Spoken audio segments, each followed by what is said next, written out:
Inter అయిపోయిందా? Engineering ఎక్కడ join అవ్వాలా అని ఆలోచిస్తున్నారా? స్కిల్ జెన్ లో జాయిన్ అవ్వండి. 100% జాబ్ సాధించండి.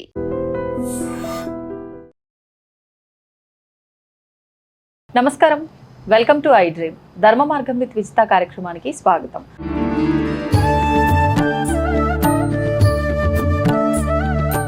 ప్రస్తుతం మనతో పాటు ఉన్నారు ప్రముఖ ఆధ్యాత్మికవేత్త, విశ్వ నియమాల ప్రచారకురాలు లక్కరాజు నిర్మలమ్మ గారు. ఇప్పుడు అమ్మతో మాట్లాడి మరిన్ని విషయాలు తెలుసుకుందాం. నమస్కారం అమ్మా. నమస్తే అమ్మ, వారాహి నవరాత్రులు జూలై 15వ తారీఖు నుంచి ప్రారంభం కాబోతున్నాయి. మరి ఈ వారాహి నవరాత్రులు నాకు తెలిసి అయితే మీ రోజుల్లో చేసి ఉండరేమో, తెలియదు కూడా. ఈ మధ్య కాలంలోనే, నా చిన్నతనంలో కూడా నేను వినలేదు, ఈ మధ్య కాలంలోనే వింటున్నాము. చాలా మంది వారాహి అమ్మవారు కోరికలు తొందరగా నెరవేరుస్తారు అని చెప్పి ఎవరి పాటికి వాళ్ళు ఈ నవరాత్రులు అన్ని కూడా దీక్షగా చేస్తూ ఉన్నారు. అసలు ఎవరు చేయొచ్చు ఈ అమ్మవారి ఆరాధన, ఈ నవరాత్రి విధానం అంతా కూడా అసలు ఎవరు ఆచరించాలి, దాని గురించి? మనకు దశమి రోజు ఉండే తొమ్మిదే తెలుసు మనకు, దేవి నవరాత్రులు అనగా. ఇది కొత్తగా వింటున్నాము. దీన్ని గుప్త నవరాత్రులు అంటారు.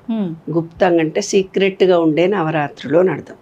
అసలు ఆషాఢ మాసం అంటేనే సీక్రెట్ అంటే ఎందుకు సీక్రెట్, దేనికి సీక్రెట్ అంటే ఏంటంటే, మామూలుగా విష్ణుమూర్తి పడుకొని ఉంటాడు, లక్ష్మీదేవి కూర్చొని ఉంటుంది. కూర్చొని ఉంటే గాలి విశ్వమంతా వ్యాపించి ఉంది, గాలిలో నీటి ఆవిరి ఆమె అంటారు. కానీ ఆషాఢ మాసంలో ఏమవుతుందంటే వర్షాలు పడుతూ ఉంటాయి.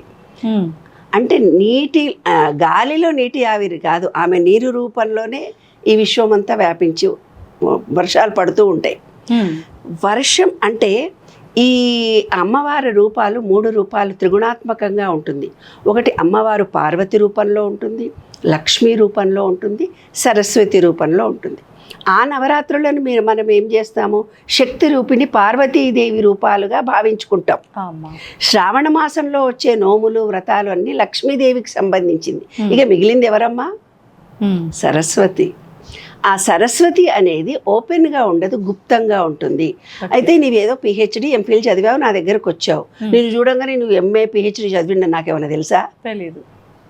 నువ్వు రాసుకోవాలి, ఎంఏ పిహెచ్డి డాక్టర్ను ఇంజనీర్ను అని రాసుకుంటే కానీ ఇంకొకళ్ళకు తెలియదు. అంటే జ్ఞానము అనేది ఓపెన్ ఆఫ్ మౌత్ వల్ల కానీ రాసుకుంటే కానీ తెలియదు. వాళ్ళ పేరు చెప్పగానే కూడా మనం గుర్తుపట్టి వీళ్ళకి ఇంత జ్ఞానం ఉందా అని మనం చెప్పలేము.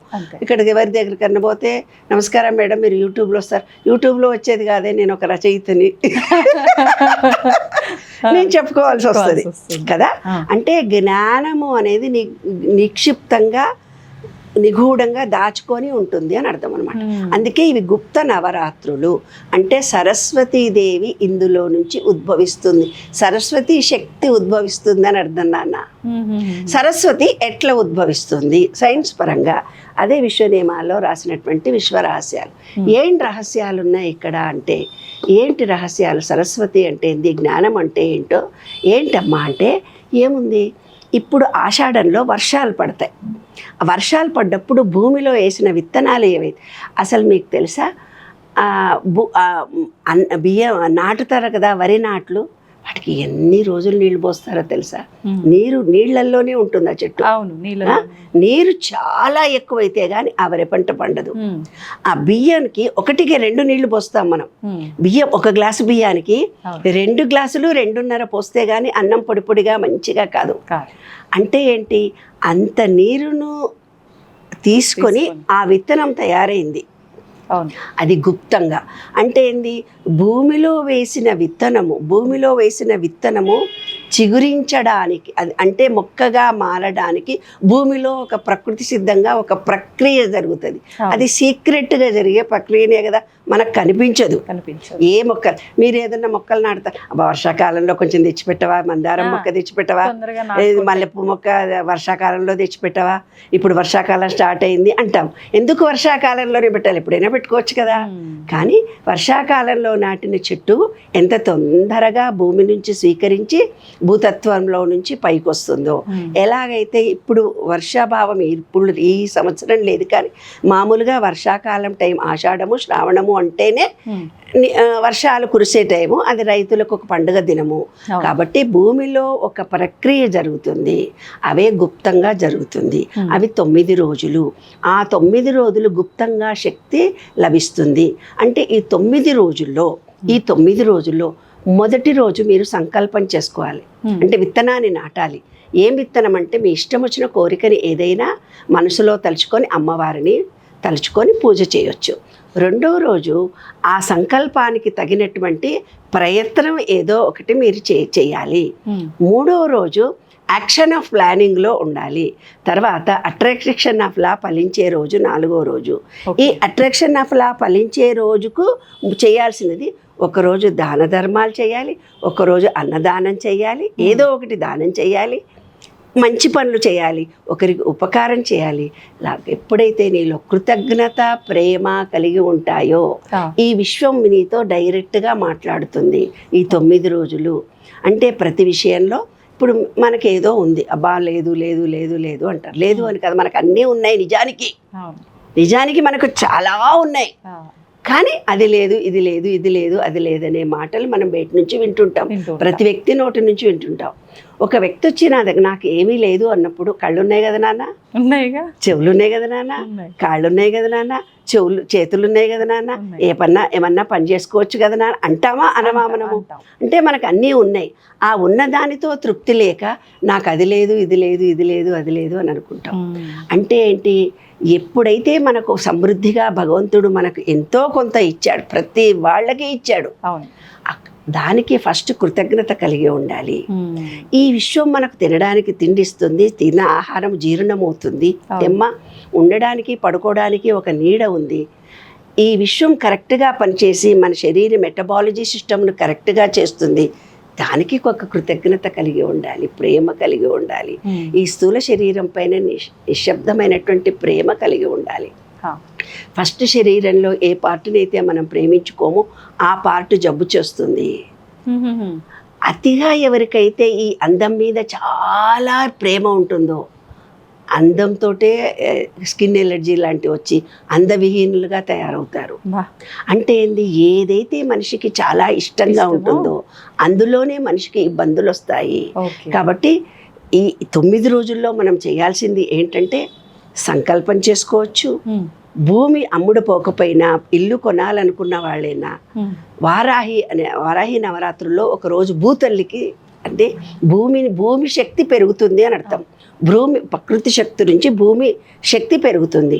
అంటే భూమికి కనుక నాకు ఇల్లు కావాలి అని కోరుకున్న వాళ్ళు ఈ గుప్త నవరాత్రుల్లో కనుక ఒకరోజు సంకల్పం చేసుకొని మాకు సొంత ఇల్లు కావాలి అంటే ఇల్లు వస్తుంది అని శాస్త్రం చెబుతోంది. తర్వాత మనం ఏవైతే మంచి పనులు చెప్పి కృతజ్ఞత ప్రేమను విశ్వంలో మనం ఇచ్చామో, తప్పనిసరిగా మనం అనుకున్నటువంటి ఇల్లు కానీ భూమి కానీ అమ్ముడు పోవాలి అనుకున్నప్పుడు అమ్మున పోయి దానివల్ల మనకు డబ్బు కూడా వస్తుంది. వారాహి నవరాత్రుల్లో కోరుకోవాల్సింది భూమికి సంబంధించినటువంటిది, జ్ఞానానికి సంబంధించినది, తెలివికి సంబంధించినవి కోరుకుంటే తొందరగా ఫలిస్తాయి. అంటే సరస్వతి కటాక్షం అవుతుంది. అంటే అమ్మ నా వాక్కులను అపశబ్దాలు నా నోటి నుంచి పలకకుండా చూడు, నెగటివ్ పదాలు పలకకుండా చూడు, నేను ఎప్పుడూ అందరినీ మనసారా ప్రేమ కృతజ్ఞత అనురాగంతో ఉంటానని ఈ 9 రోజులు మీరు అనుకుంటే ఆ సరస్వతి కటాక్షం మనకు తొందరగా కలుగుతుంది. సరస్వతి అంటే విత్తనము అంటే భూమిలో వేసేది, అదే మన తలలో వేసుకున్నప్పుడు మంచి ఆలోచన వచ్చినప్పుడు పనులన్నీ దానికి ప్లాన్ ఆఫ్ యాక్షన్ చేస్తే సక్సెస్ అవుతాం. అదే గుప్త నవరాత్రుల రహస్యం. అమ్మ, మరి ఇది అందరూ చేయడానికి వీల్లేదు అన్నారు కదా. ఇప్పుడు అంటే భూమి సమస్యలు కానీ ఇల్లు కొనాలన్న ఆలోచన కానీ ప్రతి ఒక్కరిలో ఉంటుంది. మరి వారాహి అమ్మవారి ఆరాధన అందరూ చేయడానికి వీల్లేదు అని అంటున్నారు. అదేం తప్పమ్మా. అందరం చిన్న పెద్ద కులమత ఏమీ లేకుండా కూడా చేయొచ్చు. పుస్తకాలే ఉన్నాయి కదమ్మా. పుస్తకాల్లో రాసింది నువ్వు చదవద్దు అనే ఉంది. అదంతా మూఢ విశ్వాసాలు, అపనమ్మకాలు అంతే కదా. అందరూ చదవచ్చు. పుస్తకం ఉండకూడదు కదా ఆ మాట అనుకుందాం. ఒకవేళ మీరే చదవాలి అన్నప్పుడు మీకు సంబంధించిన పుస్తకం ఉండకూడదు. మరి పుస్తకాలు ఎందుకు వాడవాడాలో ఇల్లు నోచుకొని మళ్ళీ మీకు వాయనంగా పుస్తకాలు ఇచ్చి చదువుకోండి అంటున్నారు. మీరు కూడా ఈ నోములు చేయండి అంటున్నారు. యూట్యూబుల్లో గ్రూపుల్లో ఈ వారాహి నవరాత్రుల్లో మొదటి నోము, రెండో నోము, మూడో నోము అని ఎందుకు చెప్తుంటున్నారు? ఇన్స్టాగ్రామ్లో పేజీలు మొదటి రోజు, రెండో రోజు, మూడో రోజు పెద్ద పెద్ద వేదాంతులు, సిద్ధాంతులు చెబుతూ మీరు కూడా చేయండి అంటున్నారు. చెయ్యకూడదు అనేది మూఢ విశ్వాసం తప్ప నాకు తెలిసి ఇంత పబ్లిసిటీ అయినాక ఎవరు ఊరుకుంటారు? కోరికలుంటే ఎవరు వద్దలా చేస్తారు. సంతోషం. నమస్తే. And for more videos, Please subscribe to iDream channel. Subscribe to iDream Media. Please subscribe to iDream. Please subscribe to iDream. Please subscribe iDream. And please subscribe to iDream. For more videos, subscribe to iDream. please like, share and subscribe to the channel. Congratulations, iDream. Subscribe to iDream. Subscribe to iDream. So subscribe to iDream Media. iDream ki iDream team అందరికి huge congratulations. Please subscribe iDream Media. Please subscribe to iDream. Subscribe iDream. Please subscribe to iDream. iDream అంటే నా కళల channel subscribe చేసుకున్న నోరు తిరుగుతలేదు. మీరైతే గంట గుర్తు కొట్టండి. For more such videos, please subscribe to iDream. Subscribe to iDream. Please subscribe to iDream. Please subscribe iDream Media. Please do subscribe to iDream. Please subscribe to iDream Media. For best entertainment and information, please subscribe iDream. And don't forget to subscribe to iDream.